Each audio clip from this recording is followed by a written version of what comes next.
Local politics are in spotlight in advance of spring primaries. And seasonal events fill up student schedules right before Easter. You're watching Carolina News Today.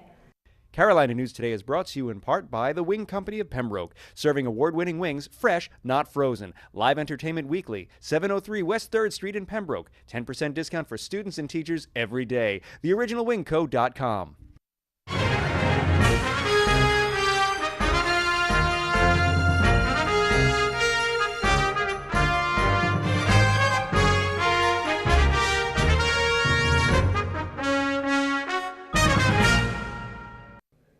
About 100 people tolerated the cold rain on Saturday in Laurinburg to demonstrate for sensible gun laws. 2011, Seal Beach, California. 2012, Aurora, Colorado.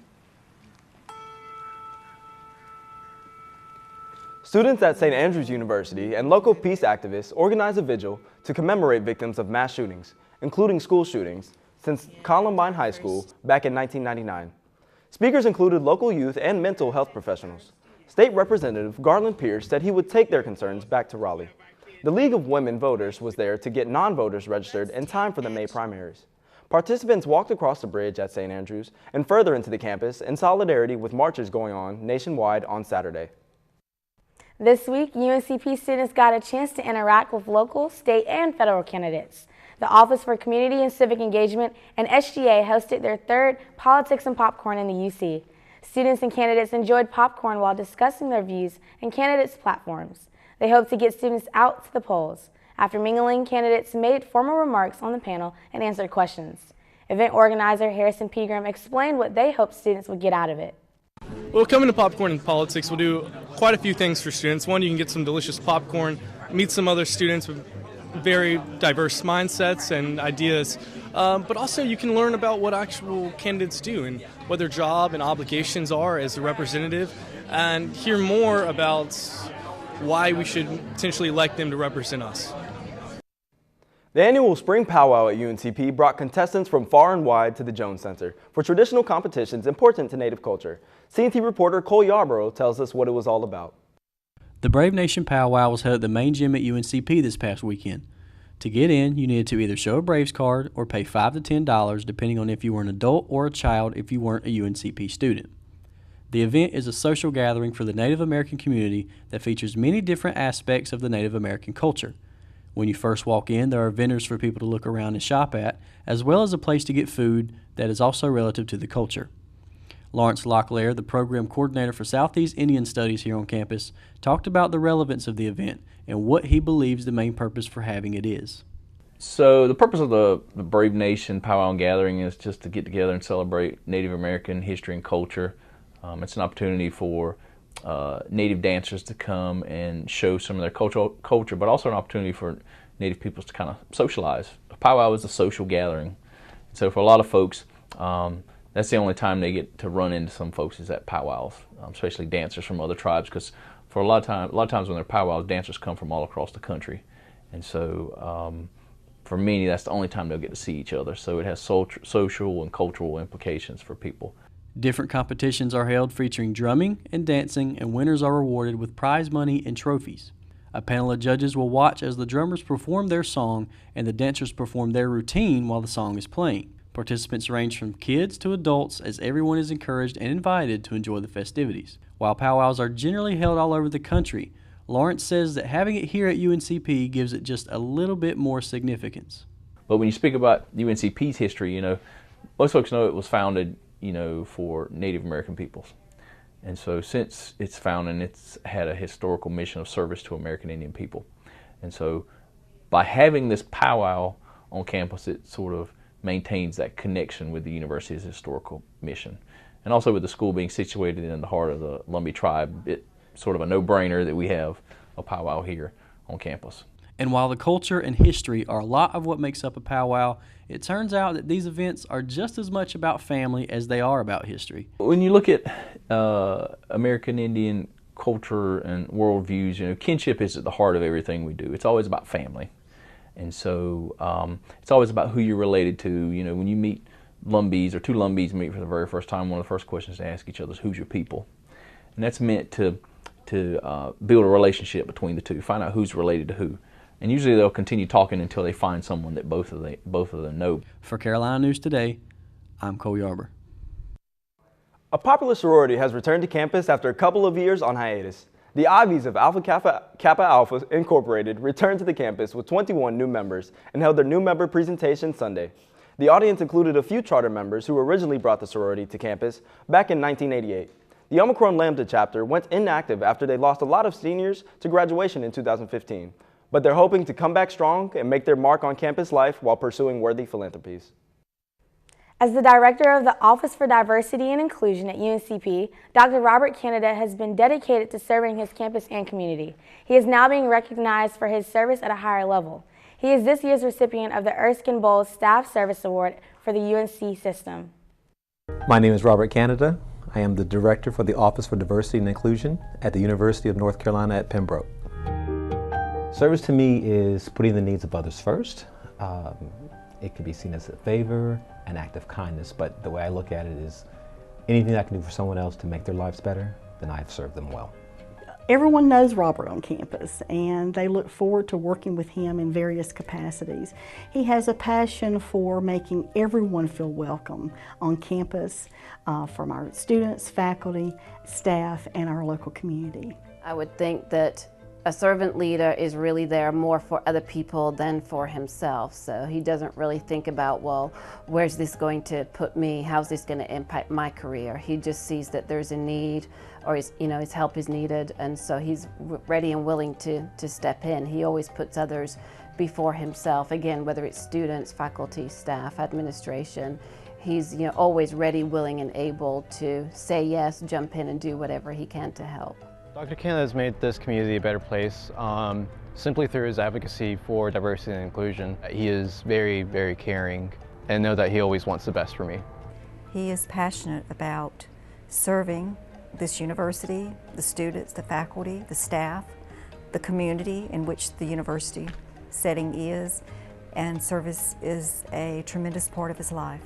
His service helped me because, like I said, he's providing people with platforms to get a chance to talk about diversity.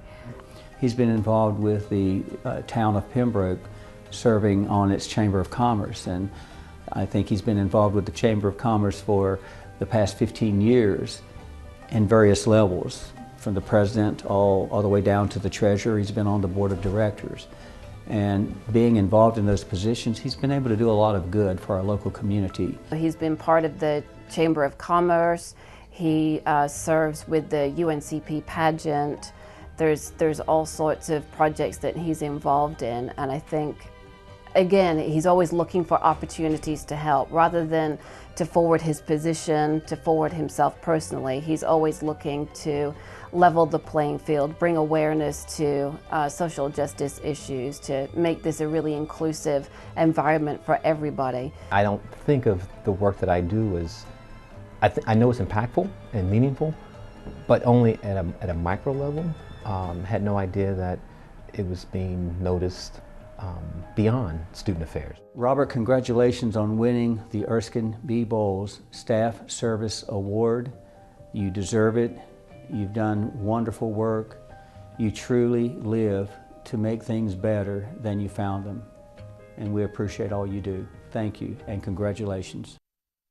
Dr. Canada came to UNCP in 1995 and was a campus librarian before taking over the Office for Diversity and Inclusion. He was instrumental in starting the annual Social Justice Symposium, which is in its 11th year.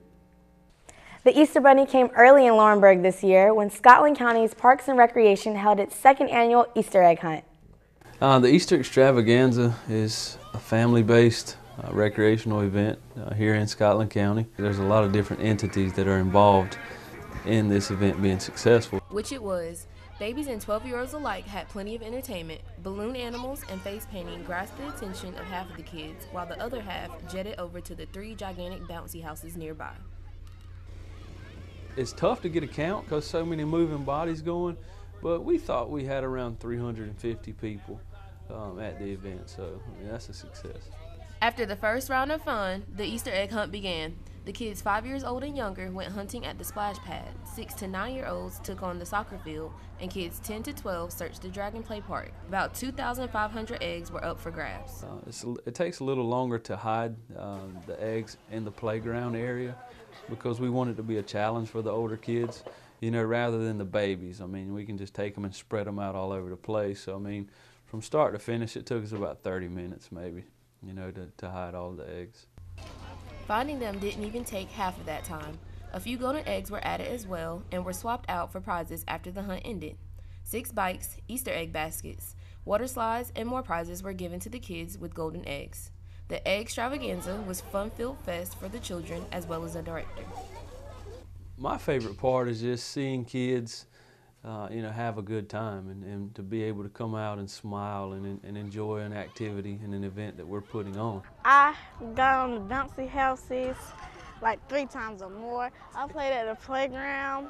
I went Easter egg hunting. I got a balloon and everything. It was fun. Yes, I had a lot of fun. For CNT, I'm Brianna Brookins. Farm workers are at the heart of our food supply, and the sociology class is spreading the word about their harsh working conditions. CNT reporter Brianna Brookins checked it out. A joint English and sociology class created a service learning project for National Farm Worker Awareness Week. The students worked to inform others about the workers' lack of human rights, along with other small projects to bring awareness. We have here on campus a week-long program that we're going to show film screening. We're doing a collection drive. We're just informing students, staff, and faculty about what is it like to be a farm worker, how does this impact our local culture here in North Carolina. And one of our events to complete the week is we're going to go visit a migrant labor camp and bring the collections that we've gathered and give them the supplies that they need. Farm workers have one of the most dangerous jobs in the United States. They spend long hours in fields hand-picking fruits and vegetables for Americans who have no clue about the pain these people go through. Between 2 and 3 million people are farm workers, which includes men, women, and children. Chemical injuries, parasitic infections, and heat stress occur more often in these fields than in any other job. In the hot sun every day for about, I believe, 12 hours a day, no breaks, not much water, not much shade and everything. They're still working under these conditions that probably would surprise most people to know about, that aren't even aware. So we want to raise awareness on campus and elsewhere that they exist in the circumstances they deal with. Learning about the migrant workers has helped steer some of these students into their career path. This semester has actually helped influence my major. I've decided to go into public relations to help spread awareness of injustice that people face. Whether I stay with farm workers in general, I'm not sure, but to be able to help make a difference in the world, this class has shown me that it is possible even if we're doing small things. I'm Brianna Brookins for CNT. A missing Fort Bragg soldier who disappeared over the weekend is now considered AWOL. Sergeant Carl Seaman was at Fort Bragg for training with his unit, but was scheduled to be deployed Monday to Louisiana. His car was found Monday night in the parking lot of a Fayetteville Walmart. Fayetteville police are investigating what happened to the New York native. No, at this point there's nothing that looks like foul play was involved. The investigators are looking at all angles of it, as they always do, and they are working hard to reunite him with his family and determine what exactly took place. The North Carolina Department of Transportation is letting everybody know that Spring Litter Sweep is coming up. They're also promoting their partnership with the Coastal Studies Institute to study a well-known shipwreck. Here's NCDOT Now.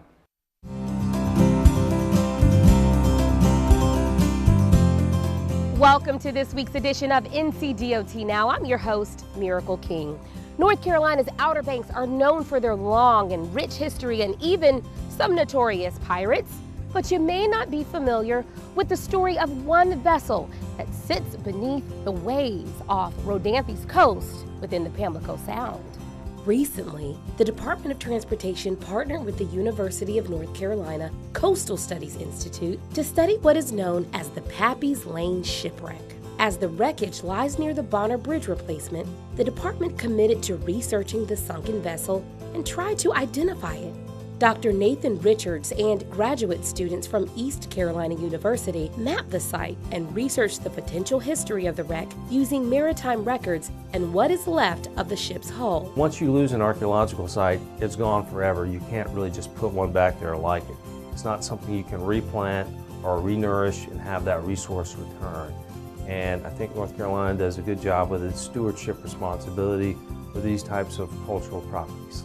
Eventually, they concluded that the ship was used in the Pacific during World War II as either a landing craft infantry, which used ramps to get men onto beaches, or a landing craft support, which provided armed support for the landing craft. Digging deeper into the wreck's background, the team discovered the LCS-123 was sold as surplus after the war, then altered and refitted to carry heating oil and diesel.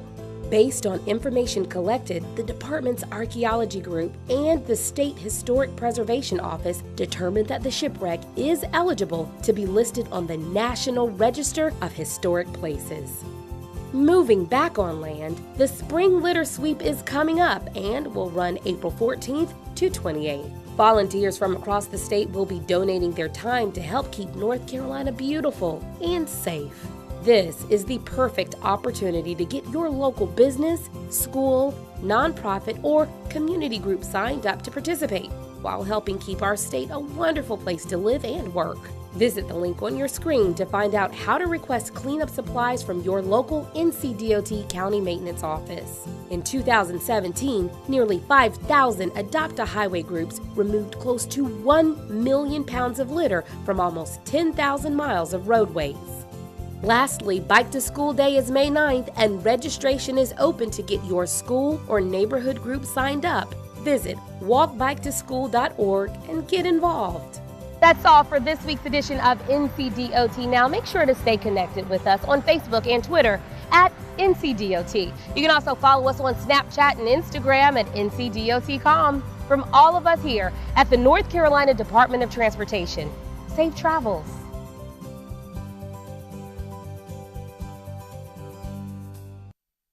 A middle school student gets suspended for something he drew.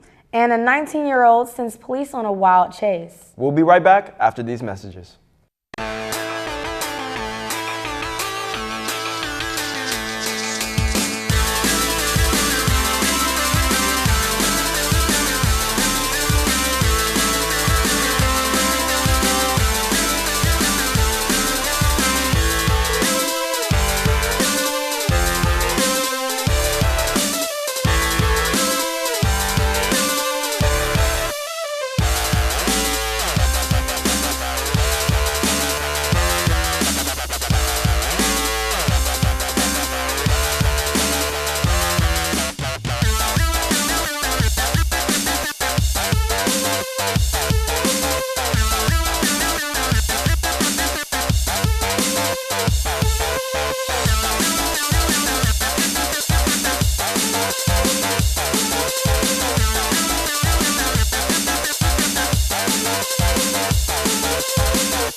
You will soon need 2 forms of ID to fly unless you have a passport or a North Carolina Real ID. A Real ID is a traditional driver license or ID card with a star. It can also be used for visiting military bases where it's already required. To obtain your first Real ID, visit the DMV in person with documents that verify your identity and permanent address. Find out more about Real ID and how to get one at ncrealid.gov. Should a student be penalized for scribbling a picture of a gun at school? That's a question being asked in North Carolina, where a 7th grader was suspended for drawing a stick figure holding a rifle. As Gilbert Bays reports from Roseboro, the boy's father believes the school went too far. James Herring says he's shocked. He couldn't believe his 13-year-old son was suspended for drawing these pictures. I see him holding his gun. He's a deer hunter. I see him with a magician, and I see him as a ninja turtle. Just expressing himself, nothing violent. His son is a 7th grader here at Roseboro Salenberg Middle School. He was suspended a couple of weeks ago for 2 days. He's not surprised by the drawings. He says his son is a hunter. The guns in his home are kept under lock and key. He believes the principal overreacted because of all the news about school shootings. When I see that, I see a normal 13-year-old boy. I drew pictures like this. You know, any other person that's of age drew drawings like this. You know, it's nothing to get expelled from school from. Due to everything happening in the nation, we're just being extra vigilant about all issues of safety. Dr. Eric Bracey is superintendent of Sampson County Schools. While he wouldn't talk about the specifics of the suspension, he says punishment for students for a variety of offenses are outlined in the student handbook. There are some things that list possible threats or things like that. There we have categories, category 1, 2, 3, and 4, which sort of grades potential incidents in the level of seriousness. Would that include drawings or messages? Very well could, yes, sir. So the student is back in school and there's not been any incident around this. This is just a message, the superintendent says, for all parents to be very concerned about what their children are doing. A North Carolina judge ordered Asheville police to release 9 body cam videos Monday. The videos are from August 24th of last year, when the former police officer tased and beat a pedestrian accused of jaywalking. One video of the incident was leaked to the media in February. Attorneys for the city say the video has led to mistrust and the public should see the incident from start to finish. The district attorney argued that releasing the videos would prejudice a jury pool in the former officer's trial. The judge agreed with the city. But the fact that one of these videos has been already released, I think that makes it more a compelling public interest that the others be seen, and also lessens any damage that the release of the others may cause. North Carolina police are looking for a 19-year-old man who led them on a car chase Tuesday. Police pursued Willante Miller-Torres on numerous warrants for crimes in Raleigh, including a home invasion. The chase ended when his car was involved in a crash with 2 police cruisers. Miller-Torres fled the scene on foot. An officer was injured and taken to the hospital, but has been treated and released. Police described Miller-Torres as a black man with long hair wearing a gold jumpsuit. They believe he has left the area. The baseball team has a close call against Chowan University. And the golf team jumps in the rankings after they're finished at their home tournament. Sports are up next with Dolphins Pearson III. I'm doing it. I'm doing it. I'm doing it. We're doing it. I'm testing for HIV. Knowing your HIV status allows you to stay healthy. I do it for my sisters. To stay strong. For your partner. I care for my community. I do it to lead by example. We do it for love. And now it's your turn to get tested for HIV. It's fast, it's free, and it's confidential. Make HIV testing a part of your routine. Visit cdc.gov/doing it. I'm doing it. Are you? Every year, airmen face overwhelming challenges. Fortunately, our airmen are resilient and help is available. Last year, 37,000 airmen had the courage to get help for themselves and others when they needed it. Because I had the courage. Because I had the courage. Because I had the courage to get help, I was able to help others. Because I had the courage to get help, I was the first in my family to get a college degree. Because I had the courage to get help, I married the love of my life. And I got to meet the second love of my life. Because I had the courage to get help, I was able to see my son grow up. And because I had the courage to get help, another airman had the courage to get help. Care, connect, cope. And for all of those that you love and who love you, be there.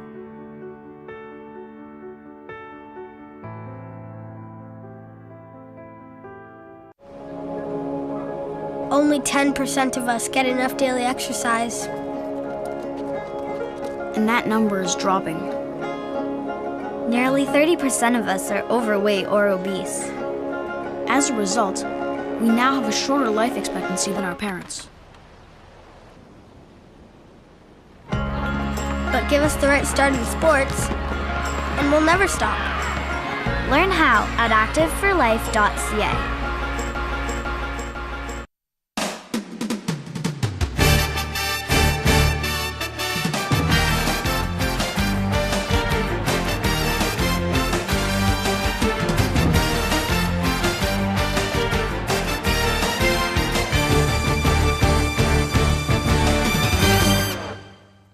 Welcome back. The golf team traveled down to Wallace, North Carolina to host the Sunoco Campbell Oil Classic over the weekend.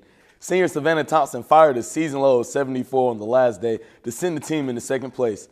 The team matched its third best score of the season to fuel a second place finish on the year. The Braves saw all 4 scoring players go under 80 to make the team a total of 304 on the last day. This finish helped the Braves move to 30th in the national rankings.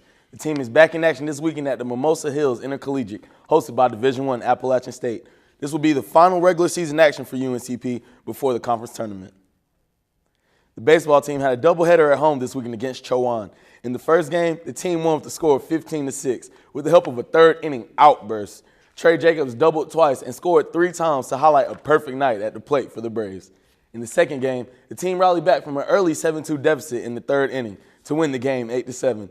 Trey Jacobs had a second great game as well. He had a walk-off homer in the bottom of the 7th to complete the doubleheader sweep. The Braves will be back at home this weekend to continue Peach Belt Conference play. The softball team hosted its first cancer awareness series at home against Flagler over the weekend. Before Saturday's games, childhood cancer survivor Creed Sellers threw out a ceremonial first pitch to Braves cancer survivor Haley Epperson. However, the Braves fell twice, 12-1 in the first game and 8-2 in the second game. These 2 setbacks continue 4 losses in a row for the Braves.